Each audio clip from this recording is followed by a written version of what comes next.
like I want my kids to look at me like a superhero. Yeah. You know what I'm saying? That's all. Now with today's world, the kids are so advanced. I never. But Shut up. You're gonna do what I called you. Like, now come on and do what I told you to do. For real. Yeah, I miss him a lot. I think it's more like an ego thing with parents, you know what I'm saying? They don't want other parents to look at them like, oh, that's how they're being brought up, or that's how it.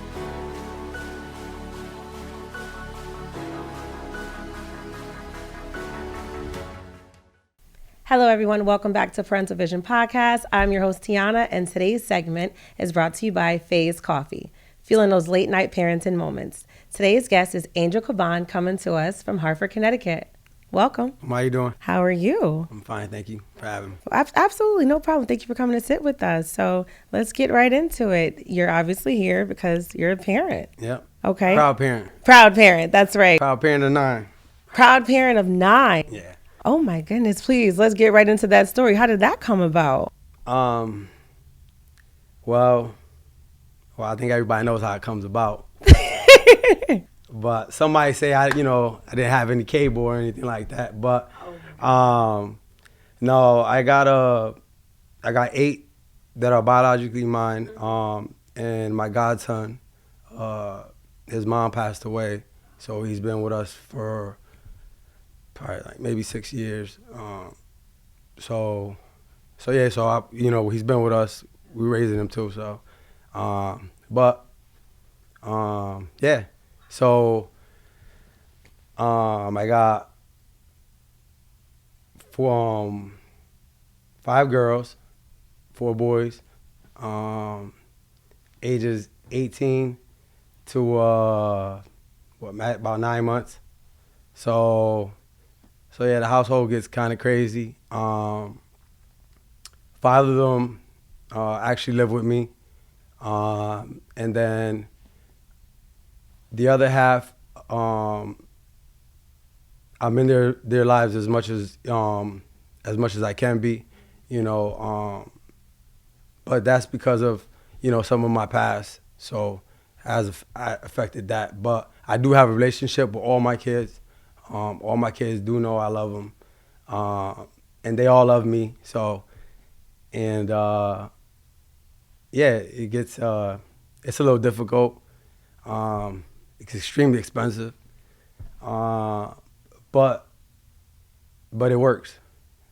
It works. And today, like the relationship I have with them today, I definitely went through a lot to get it, but I'm definitely grateful for it, and they definitely keep me on my toes. So. Okay. How old were you when you had your first baby? 21. Oh, okay. 21. Alina, yeah.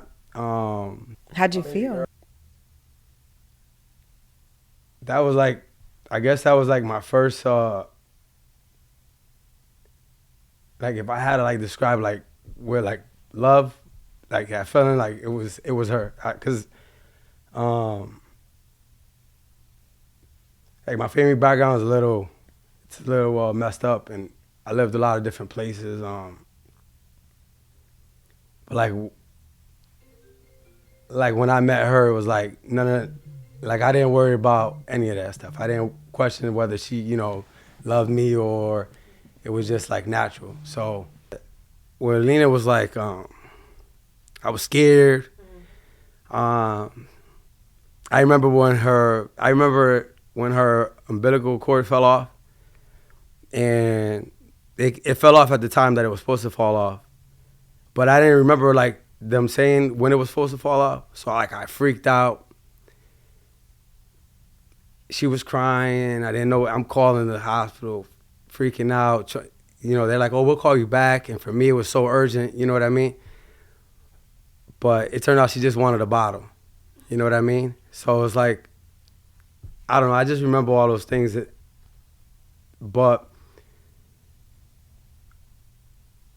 So I think that's why when I wasn't in her life every day like I wanted to be, because her mom and I, we separated. I think it took me to like a really, it took me to a bad place. You know what I mean? And it wasn't really that hard for me to get there because I already had been to that place before. You know, drinking all the time and you know, trying to bottle up so much of my past. So I think like when that void was created, it kind of threw me on a course that was just it wasn't good. So And what did you do to get out of that place? Were your kids your driving force? to be honest, it wasn't. It wasn't because I already felt like there was no fixing it, you know. And then every time I try to do something for them, and they were, I couldn't see them when I was supposed to be able to see them, or I couldn't do something that I was supposed to be able to do with them, I went right back to the BS. It wasn't until like a while after where I realized I had to do it for myself. You know, I had to stop certain things for myself. I had to get over certain things from my past, for myself, that I could be there for them. And I had to realize, like, if I don't do for me, if I don't have my mindset right, the minute you take one of them away, what happens? If I'm doing it solely for them, if something in that equation messes up, then I'm right back to it. If I do it for myself, then no matter what, if I have an argument with my kid's mom and I can't see my daughter this week, all right, you know, I have enough. Okay, I have to. What happened? You know, I can say, okay, what happened? Is it my fault? Is it something that, you know? And then, you know, kind of like, I don't just completely lose it no more. You know what I mean? I have that control. I have enough to say, all right, well, it's not something that I did. You know, I'm showing up. I'm here. You know what I mean? Yeah, and it was a lot of like, it was a lot of reflection. It was a lot of things that I didn't know. Like, I didn't know I could go to court to exercise my rights, you know, for my kids. So you went to court? Yeah, I took my baby mother to court, you know, because I wanted my kid. I wanted my kids in my life. I wanted to be a part of my kid's life every day, you know. What was the outcome? Well, I have a couple. My son and my daughter, they live with me. So, I don't want to say I won, because her and I should be able to talk. We shouldn't need to involve a court to say, hey, what are you doing for the holidays? You know, we don't have to combine them. You know, that'd be, you know, some people might think it's cool, some people might not think it's cool, but respect the person's time. You know, it should be about our children. You know, we should take into consideration. And I think that's one of the things that my kids have learned is that, you know, if you don't want to not be a part of your kid's life in the future, make sure you take that time and be with somebody that in your worst argument, you're going to work it out. You know what I mean?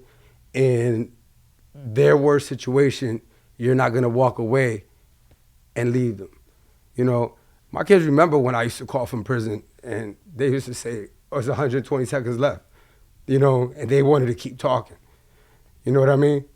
And as long as they remember that pain, then I don't think that they would cause that pain, because my kids, they're a pain in the ass, but they have feelings, and they're great kids, you know?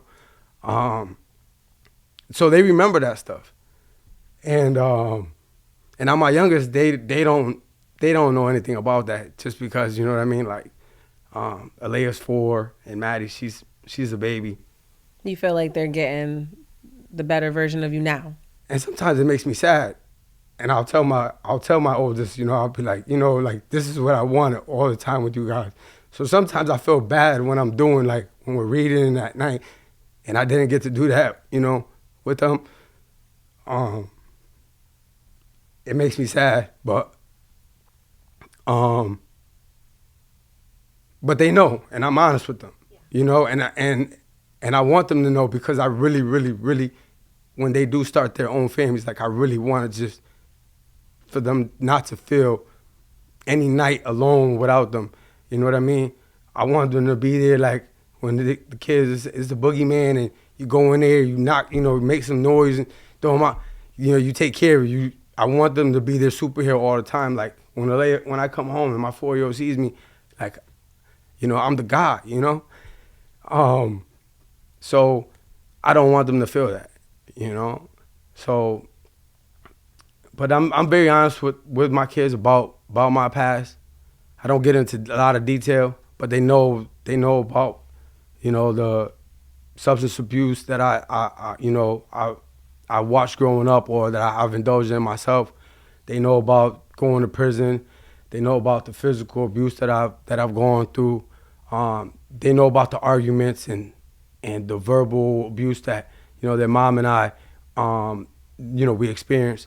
And I do my best. I'm not perfect.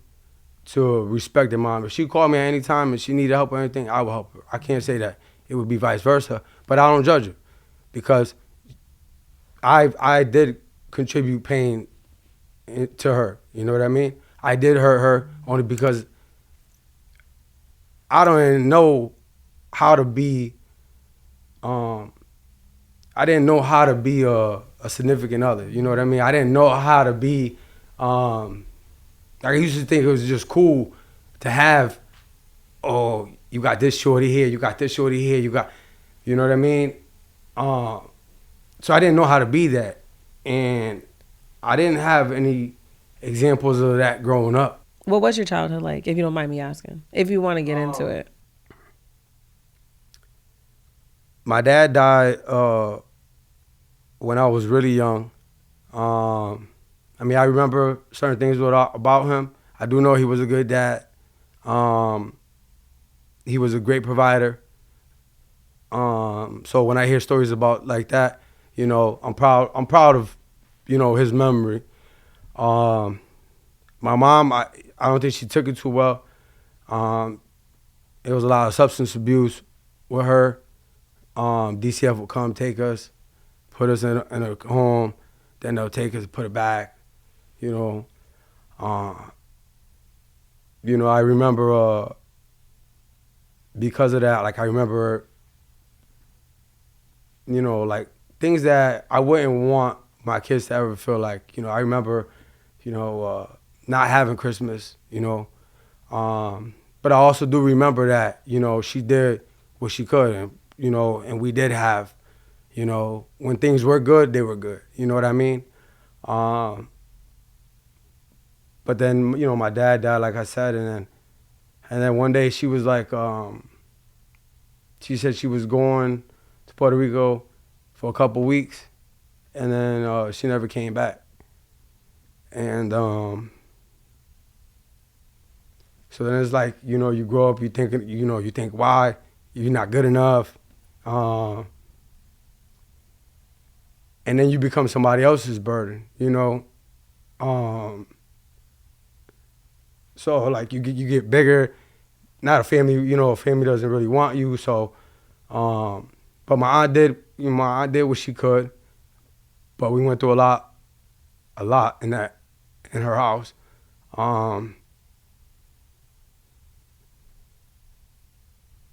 But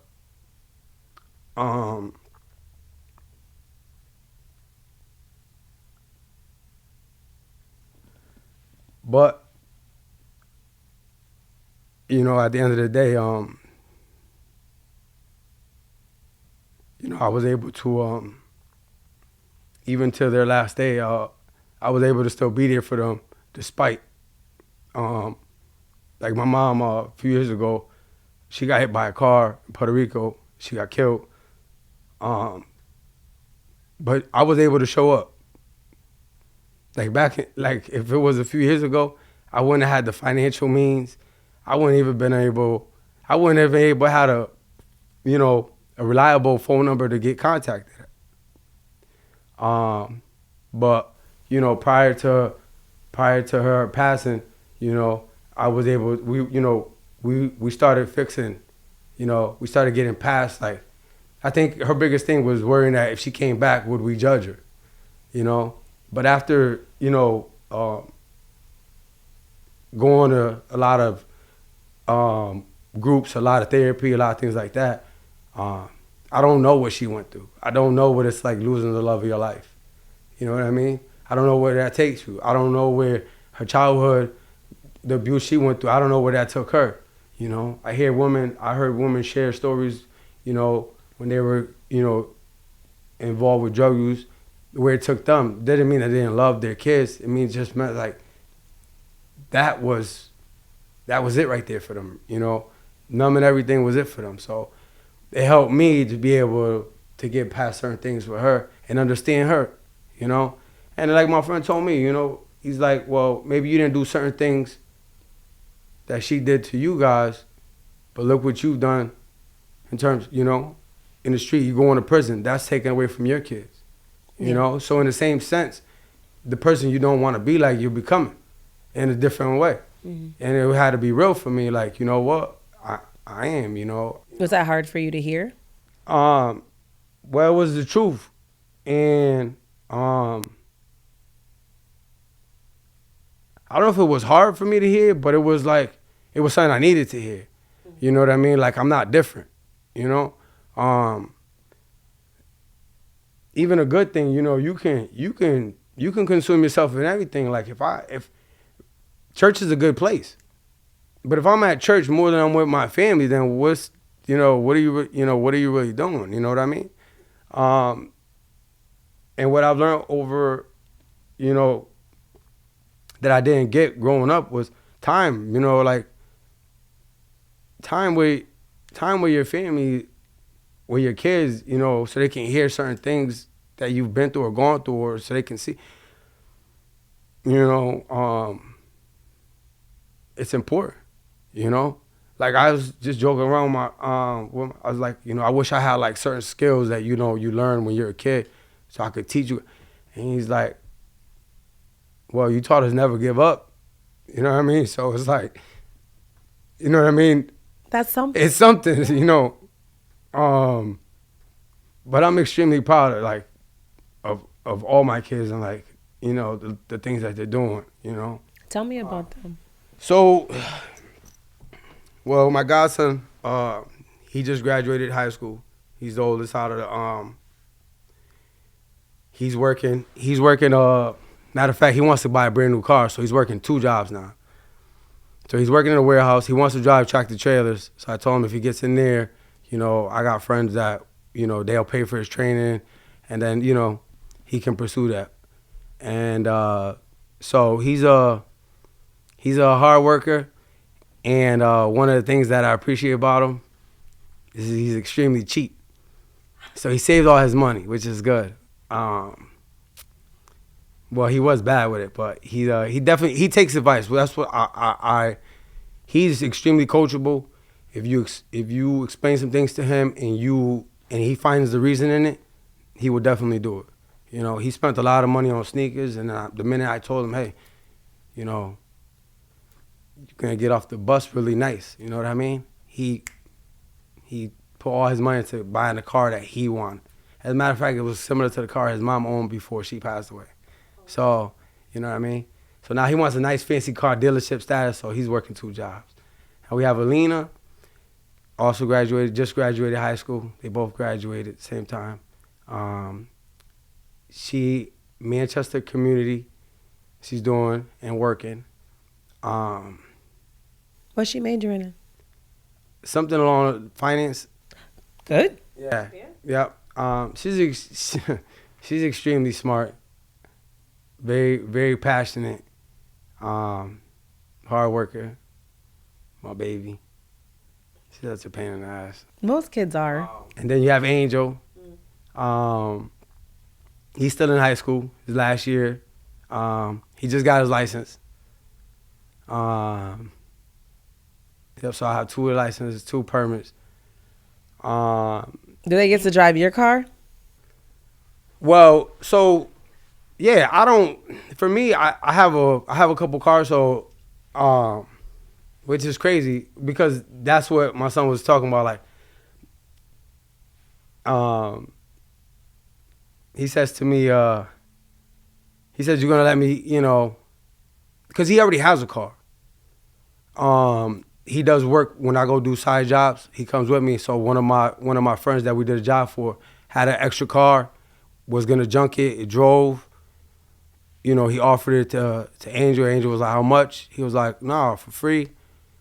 Drove it to the house. He bought all parts for it. He bought new rims for it. You know what I mean? So now he just has to pay to get it. Because they have to pay. Like at that point, that's their responsibility. When it comes to the kids, they come to work with me. They get a feel for what it is. To get it. You know what I mean? Yeah, nothing's handed to you. You have to earn it. Yeah, they have to earn it. You know what I mean? Because like I have nobody to call, and I was just telling Big Steve about that. Like in the gym right now, only thing I can do is pray. That's it, and that's a lot. Don't get me wrong, but I don't have. Hey, can you? You think I could? You mind if I? I don't have that. I don't have that luxury. So I got to figure it out. You guys right now have me all day. I'm an attorney. Everything you need me to be, I'm gonna be there for you. But you got to take my advice, and that's what I'm gonna give you. I'm not gonna do it for you. I'm just gonna, like a lawyer, I'm gonna give you the advice. You take it, and I promise you will have good results. Only because I know what it is to not. You know what I mean? And most of the time, they take my advice because of how open I am about my life with them. You know what I mean? And where I've been at. So they know certain things. I don't even want to go that route. Certain things they'll still try for themselves. Hey. So yeah, Angel got his license. He was doing a firefighter program and working his job. So then we have Gavin. He just got his permit. Plays a lot of sports. He lives with my wife's grandparents. As well as his brother JJ. And again, that was, me being incarcerated, you know what I mean? And, DCF involvement. And, so they both reside with my in-laws. But we have a great relationship today. Go to the games. Very involved. As much as we can be involved, in their lives, We have Alyssa. She resides with her mom, as well as her little sister, Alani. And again, their relationship, we have one. It's not where I want it to be. And that's because my ex and I, we don't really see eye to eye. And there's a lot of there's just a lot of hurt when it comes to that. So again, I'm there as much as I'm allowed to be, but any opportunity I get, I'm there. And I just make sure that, like Angel and Lena, I make sure that they keep anything that I want to know or I need to get through. I kind of, use, because trying to reach to their mom is very difficult. It's a very difficult relationship. So it kind of exposes them to a lot of stuff that I rather just miss them sometimes than have them hear some of the things that will stir up if I, reach out as much as I would like to. I don't know if that makes any sense. You know what I mean? It's just the relationship is very difficult. You know what I mean? And I know I can pursue certain routes or going to court and things like that. And I've gone that path before and been successful, but I feel like at this point in time, it'll cause a lot more damage than good. You know what I mean? So I'll be patient, like I have been, and like I'll learn to be. And I believe all things happen how they're supposed to happen. You know what I mean? Even with my boys, when my godson's mom, when she fell on the path that she fell, and Sai came to stay with us, you know, who knows, like, if I had all my kids with me, like, I'd love to have them all with me at the time. I don't know if we could have been there for him. I'm sure we would have made it happen, but I don't know if it had been as comfortable, you know, as it was or as it is right now. So, I mean, I tell myself those things because it helps me, like, okay, well, this, you know, and my boys, you know, living with my in-laws, you know, they've been blessed, and, you know, they've been able to be exposed to things that I probably wouldn't have been able to expose them to, which I'm grateful for. I'm extremely, extremely grateful for. And they're well-rounded kids, and, like, if you speak to them, their perspective and their, you know, on, you know, hey, you know, Dad, don't be sad about this, you know, because at least, you know, this and this is, you know, happened, or, you know. They're understanding. They're so understanding. They're so understanding, and I'm extremely grateful for that. Because, like, that's one thing that I struggle with, and, like, that kept me in a bad spot, because I always played these conversations that I would have with them that I really didn't even have yet, and I played it out a whole different way than what they said to me. You know, made it really a little easier if had I know 100% they were gonna be like, Dad, come on, it's okay. Like, we're here right now. Or, Dad, well, if you would have, maybe we would have did this. You know, like, they drive dirt bikes and do all type of stuff that, to be honest, I don't even know how to start a dirt bike. You know what I mean? I never, as a kid, you know, they don't have a bunch of dirt bikes, you know, at the Salvation Army Youth Shelter or the Kellogg House or in prison. You know what I mean? We're not going to the yard riding dirt bikes, you know? So, but they do that, you know? And I'm just, you know, like, even guys at my job, I went fishing for the first, you know, with guys for my job, so I learned how to fish. And then taking Angel and Saya and watching them, I watched Angel catch his first fish, I was crying. Over the moon. And the crazy thing is, it was like right at the end, we were ready to leave, and he's like, I'm like, Angel, I'm already proud of you, you know, because you drove the boat, you know, you did all these things. And I was like, let's pull over right here. So he tosses it, cast, hits the rocks. I'm like, all right, bring it back. Then he tosses it again. He starts bringing it back, gets the hook, and I'm freaking out. And I'm like, keep pulling. But it's like, you know, had I stayed on certain paths, I definitely wouldn't have been able to enjoy moments like that, you know. And, like, for me, I don't think, like, I have a bunch of skills. Like, the only thing that I know that I love to do, and I guess it shows in my work, is because I do it for my family. Like when I was working the crazy hours, and people like, yo, you love the work, man. I don't love the work, but I love that my kids don't want for anything, you know. Like I've been in prison, but I bought my first house. They told me my license was gonna be suspended indefinitely. Now I probably got like, and I'm not trying to brag, but I got like 8, you know, pickup trucks, you know, 2 new vehicles, you know, my favorite little sip, you know, my little sip. Speak on it, be proud. You know, I got my little whoopty I love to death, you know what I mean? My kids have their, you know, they have their own vehicle, you know what I mean? But I remember taking the bus, you know, I remember a 2-hour, you know, between the bus and walking to get to the job, you know what I mean?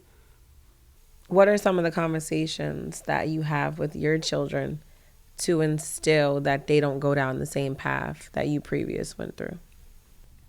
I think the conversations are they kind of like pop up as things are happening in their life, you know what I mean? And because we can talk, we'll share about it, and it'll spike something that happened in my life. And it becomes an opportunity, like, to share on it, like, hey, you know. But like I was saying before, you know, relationships, choosing who you want to be with, who you want to trust with, you know, who you want to trust with the things that have weighed you back or that have hurt you in your life, you know what I mean? Because I think that's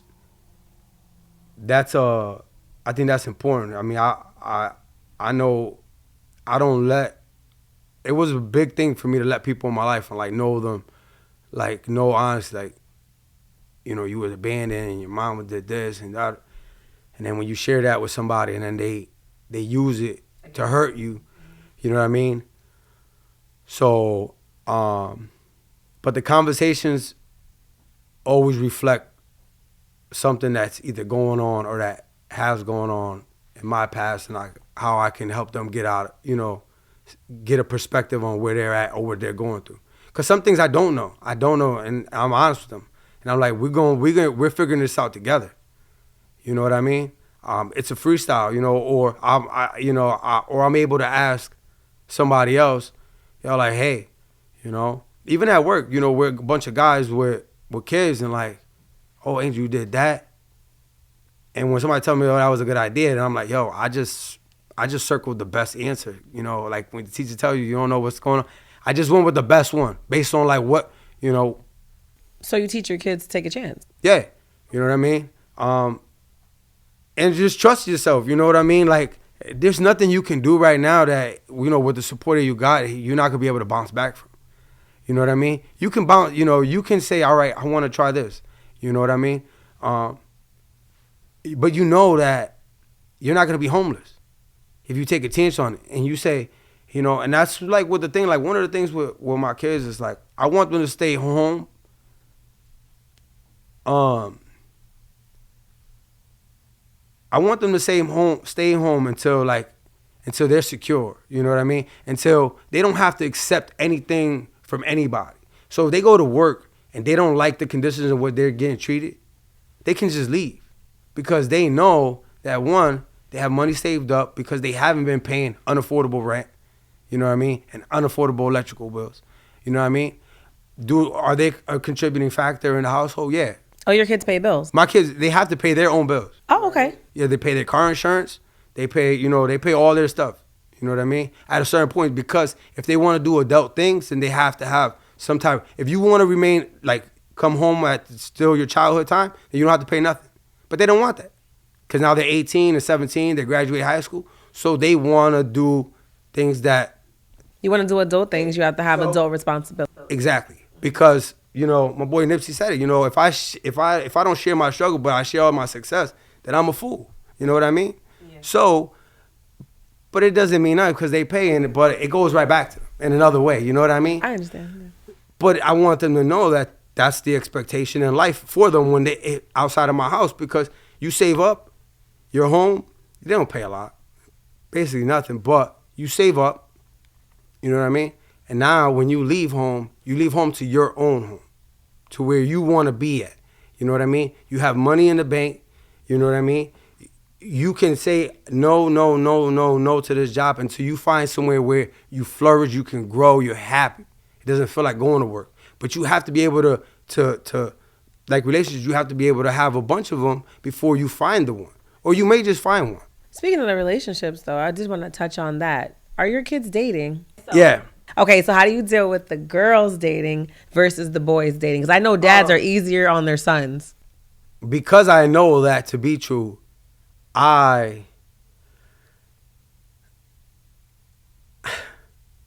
started preparing myself for this before.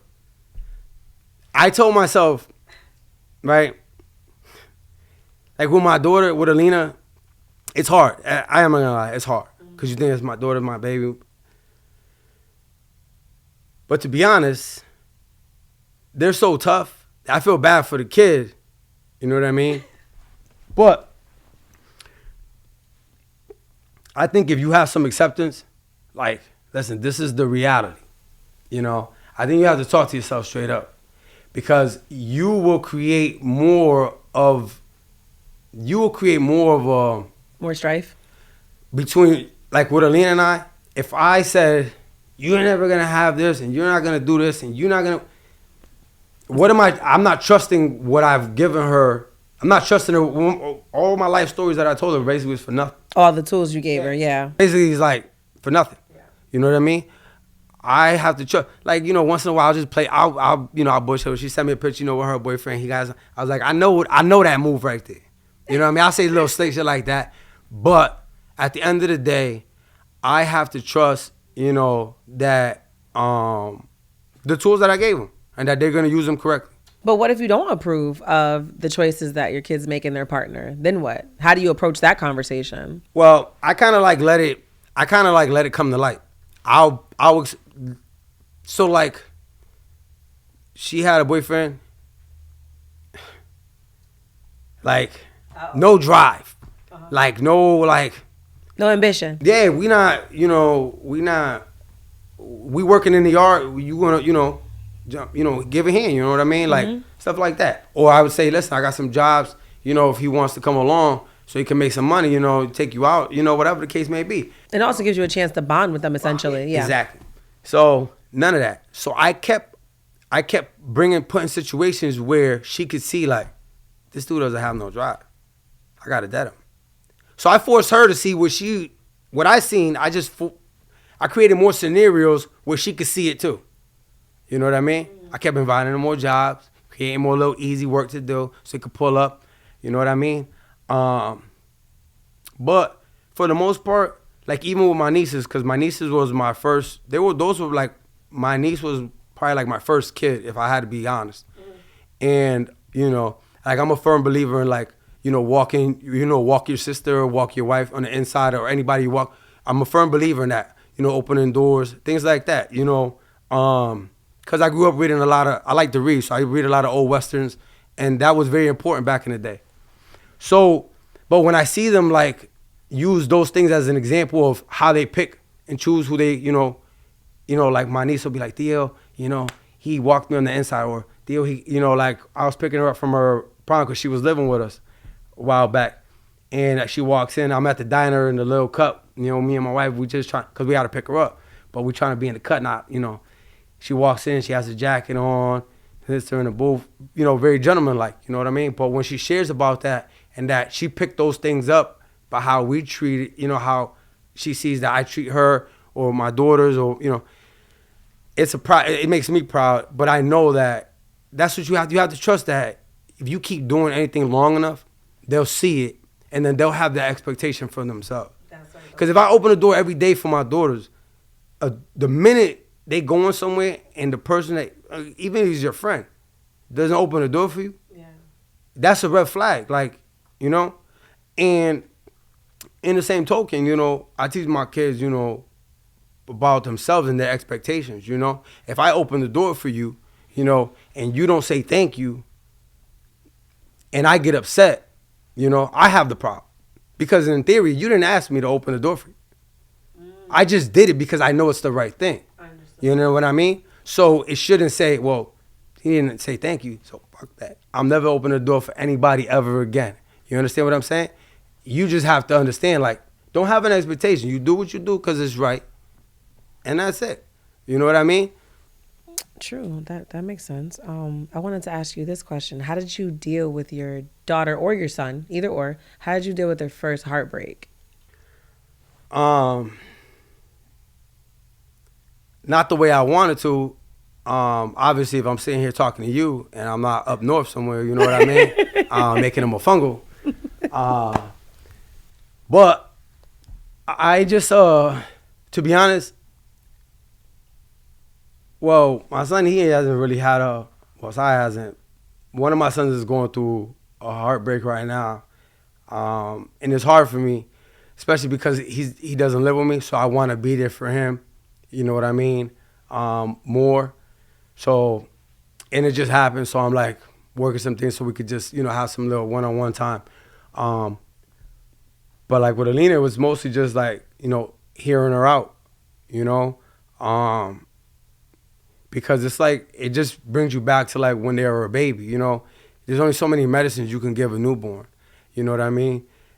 They get the stuffy nose, you know, there's only so much things you could do. Now they have the little suction things out, you know what I mean? But you don't ever want your kid to cry. You want to do whatever you can to take it away from them, you know what I mean? So when you see them like that, it kind of like, you feel helpless. Yeah. So the only thing you can do is listen. And then you have to keep in mind too, you know, is it a temporary heartbreak? Because, you know, it's just like adults. I hate you. But then next thing you know, you told all your family members, now they all hate him or hate her. And now, so you know what I mean? And then they get back together and it's like, fuck, I almost had cut a body for you. You know what I mean? And so I've learned that even with my sisters, you know what I mean? With my sisters, they're ruthless too. And I feel bad for the guys. Maybe this is a thing with the girls in my family, but it's like, you know, don't get me involved into the point where there's no coming back. You know what I mean? But So you stay neutral. I do my best, and I don't tell them what I told you so, or try to put it on them. You know what I mean? I let them see. You know what I mean? And I'll be there for them. You know what I mean? Try to, you know, get their mind off of it, and I tell them, listen, one thing I can tell you for myself is like, if I've ever been hurt by something, I just, you know, work out, go make some money, you know, put yourself in a position where, and in even a better position, so that person, when they hear about you, see you, it's even more of a regret. Because it's their loss to begin with. But if you become more of a loss, then you just like, you know what I mean? So I told myself, you know what? Just do your thing. Do some push-ups, you know what I mean? You know, just try to burn some of that steam, you know, because the push-ups will lead to you being tired, go to sleep, and a day will pass. And, you know, where every day that, you know, goes, you know, that those wounds kind of, they have no choice but to heal up. Time heals everything. Yeah, whether it leaves a scar or not. You know what I mean? To remind you, everything heals up, you know? Everything heals up all the time. This too shall pass. Yeah. I wanted to ask you also, today's world, like, you know, the things that go on in schools for the last few years, like school shootings, the bullying, kids just not feeling safe going to school. How do you feel as a parent with your children going to school in today's world with everything that's been going on? Well, it's funny you said that, because I was just thinking like how I would react, you know. Like I get out of work, I work third shift, I get out of work and then I stay up for a little bit and I bring my 4-year-old to school. And I was just thinking how I would bust in that, how I would have to bust in there if they like shut the school down, start talking about that this was going on. I really was driving like, how would I get in that school to get my baby out? Because that's my baby. But it's, you know, it's something that I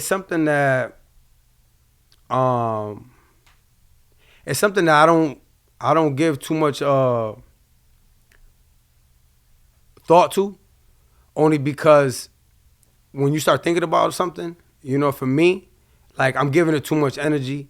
You know what I mean? I know it exists. That's enough for me. You know, my instincts for them will naturally kick in, and every decision I make after that, especially in that type of mode, is going to be the right one. So, you know, but I don't give it too much because then because I love my kids. You know what I mean? Then I won't ever send them to school. If I start thinking about all the what ifs, then they just stay at home. But I do, like in terms of the bullying, you know what I mean? I let my kids know, like, there's kids that they're broken. Like, they're broken. Like, they're hurt. And hurt people. You know what I mean? And sometimes that person just needs a hug, to be honest. You know, I've been with kids like that. You know, I've been that kid that, you know, just because, like, I don't feel nothing about myself, I want to destroy everything around me, you know? I've been a very destructive person to myself, to anybody around me, only because I never felt worthy of anything that I ever acquired, you know? And my philosophy was if I destroy it first, then nobody could destroy it. Nobody could take it away from me, you know what I mean? And that's how I lived my life in insanity for a while. But, you know, with my kids, it's like, you know, be aware of those things. You can be aware of those things, you know what I mean? And as long as you have an awareness about it, you know, like, okay, I got to stay away from certain things. Boom, this is how I should move around, this, you know, and you can always be an alert, you know, that it exists. And that's it. You know what I mean? But in terms of, like, for everything that goes on nowadays, it's rough out there, you know? So I believe in, like, in being honest. You know, you can be honest without getting into details, you know what I mean? And put them on, because nobody wants to, especially with the kids, they so exposed to so much stuff. So now you got somebody that has no emotion towards them being completely honest with them, And then the person that they love, that says that they love them unconditionally, won't be honest, won't trust them with honesty. Because you feel like, oh, I'm protecting you, you're my baby, blah, blah, blah, blah, blah. But the rest of the world doesn't see them as no babies. They see them as a sex object. They see them as a worker. They see them as this. They see them as that. They see them as a dummy. Oh, he could do this for me. You know what I mean? So let me, and all kids want is honesty.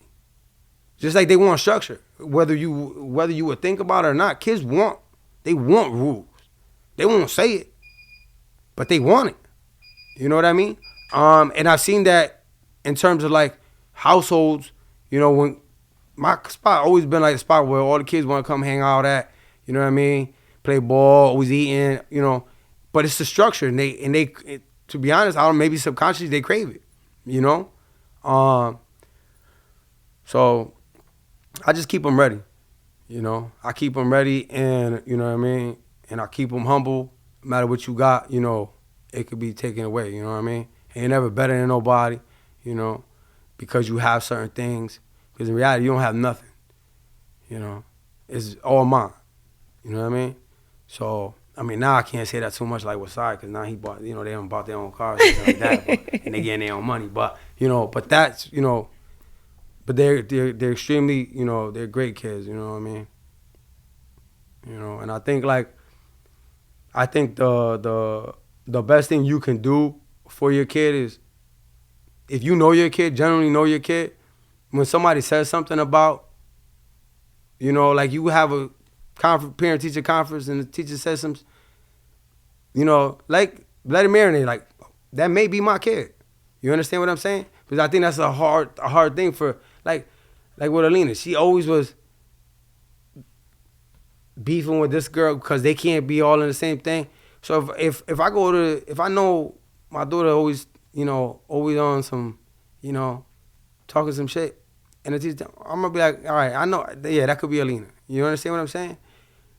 Because they say it take a village. So if somebody's telling you some information, it's so that you could help your kid out. That's all. I mean, that's how I take it. You know what I mean? But I mean, other than that. Well, I have one last question. Before we wrap, I want to ask you 5 things that you feel make a good father. 5 things that make a good father.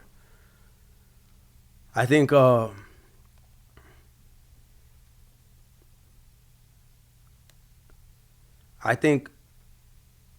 being a good father is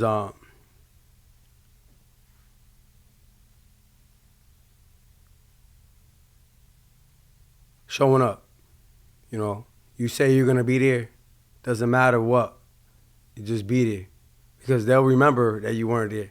No matter if you're there 1,000 times, they'll remember the time that you wasn't there, because you'll never know which time is the most important time for them to be there. You know what I mean? You never know what time they really needed you to be there. So you can't just pick and choose. Whenever you say you're gonna be there, just be there. You know what I mean? So that showing up. I think being firm, like, I don't know, for me, like I'm a sucker for my kids, you know?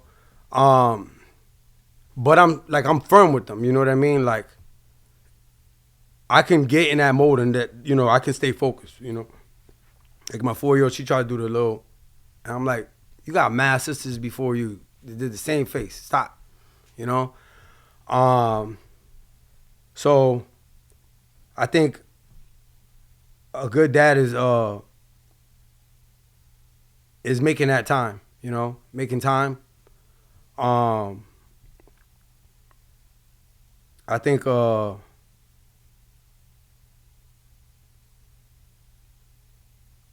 don't know.